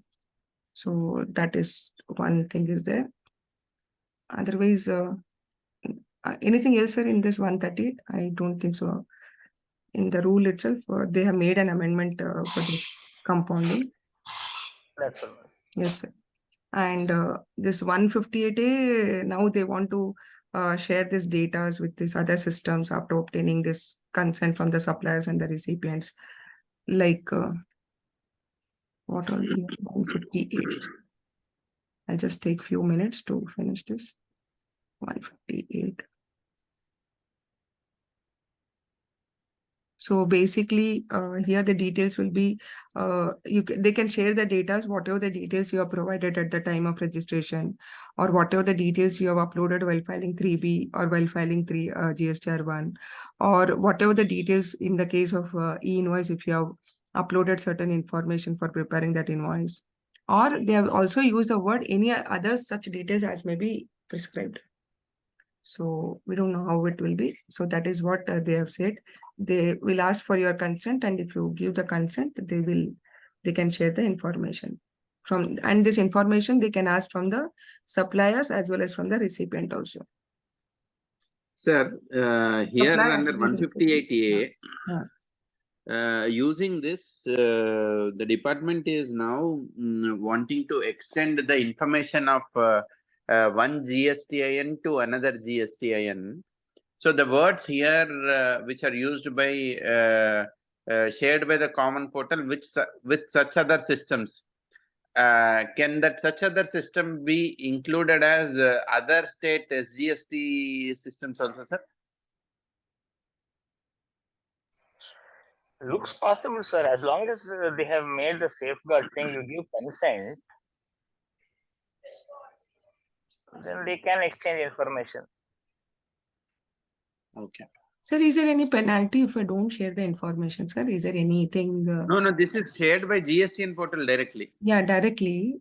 I'm asking, like when they're asking your consent, and if you're not giving a consent, is there any implication on that actually? No, I don't. If it That's is a only penalty for not giving consent, then it's not called consent. consent, yeah, sir. You have a choice not to give this information. For example, when you're taking bank loan, bank wants to verify your GST details. You take your consent and they will do auto verification. Those kind of things. Yes, sir. Okay.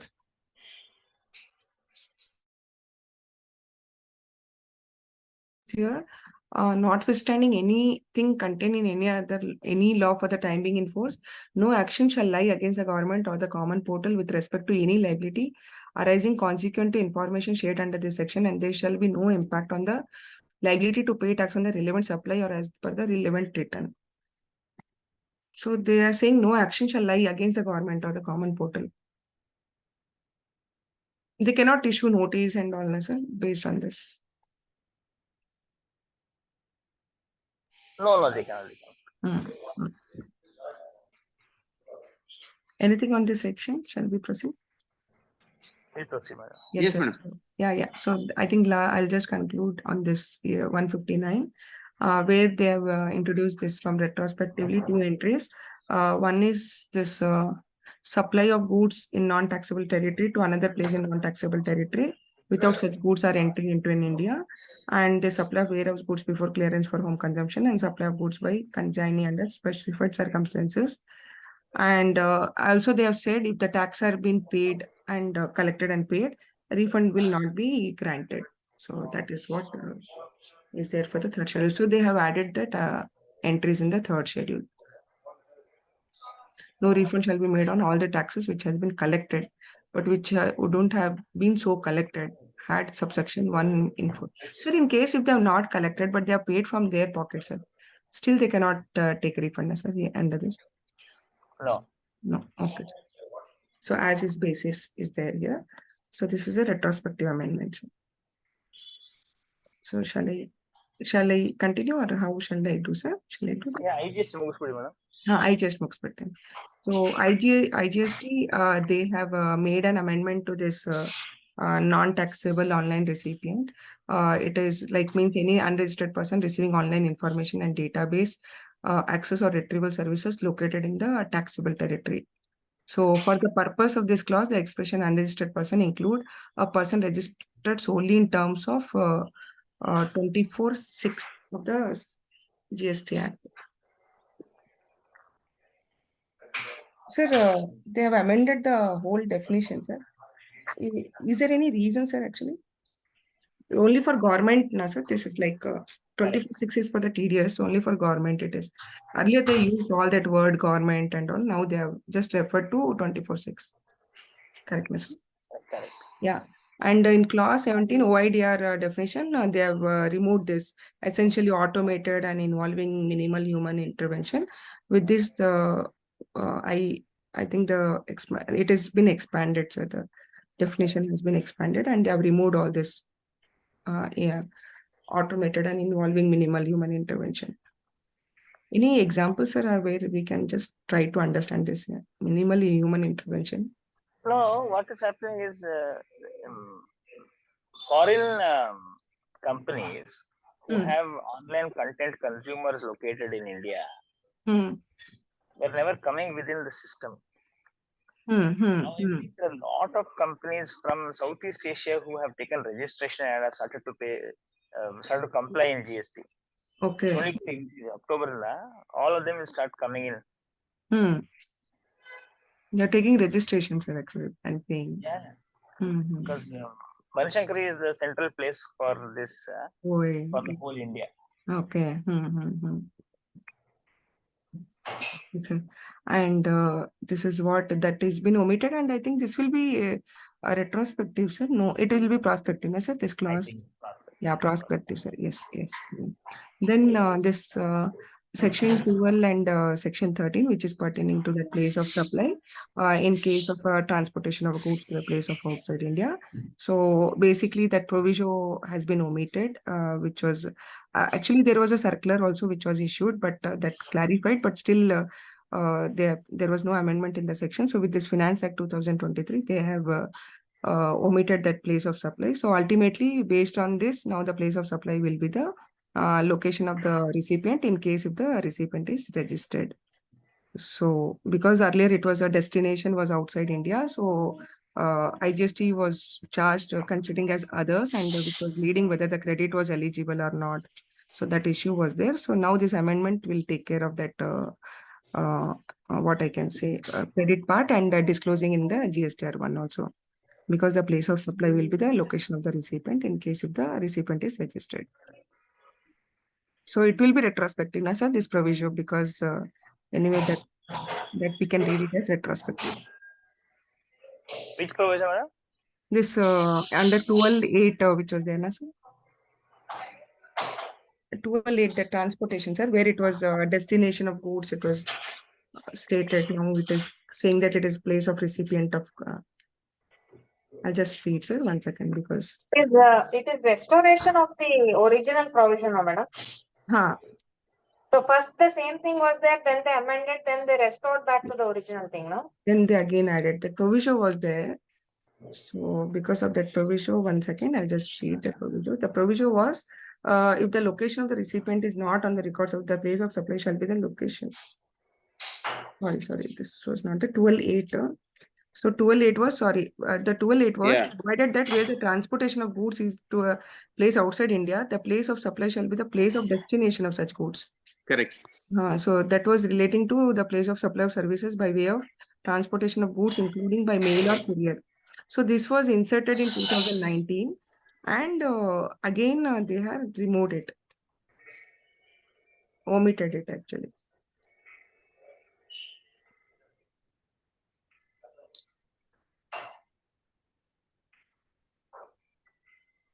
So now with this amendment, it will be the Original status quo. Original status quo only.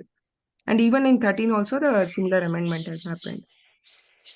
13 they have removed completely. Removed completely. So now it will be the 20. So in case of transportation of goods, then other than this mail or courier shall be the recipient of goods. Whereas in 12 it is transportation of goods including mail and courier. Na? That is a difference. In 12.8, we have place of supply of services by way of transportation of goods including by mail or courier. Whereas in 13, it was excluding. It was only for transport. Correct. That is the difference.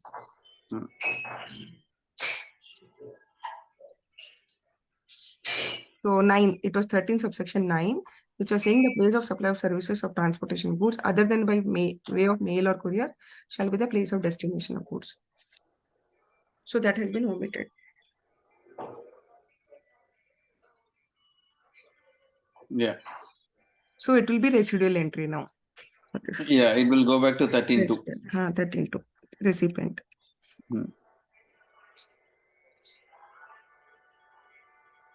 Even in GSTR 1 also we were finding the difficulties. Now we were putting in others, and then now I think it will solve the issue. So it will directly go with the recipient place if he is a registered. Because we were not able to decide the place of supply as the place of supply is destination of goods. So we were putting into the other column. So now we can put the GSTN of that registered person.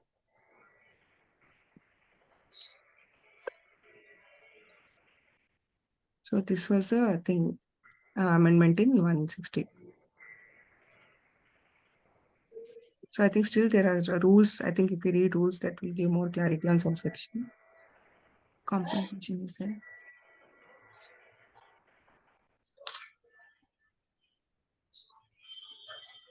That's all, madam. Yeah, that's all I think from the notification 28 but 2023. Done. Yes, sir. I'll just try to add the points, sir, whatever we have discussed, and I'll just send it. Yeah. Okay, sir. That- Okay. Yeah. Sir. Thank you, sir. Thank you so much. Thank you, sir. Thank you, everyone. Thank you. Thank you. Thank you, sir.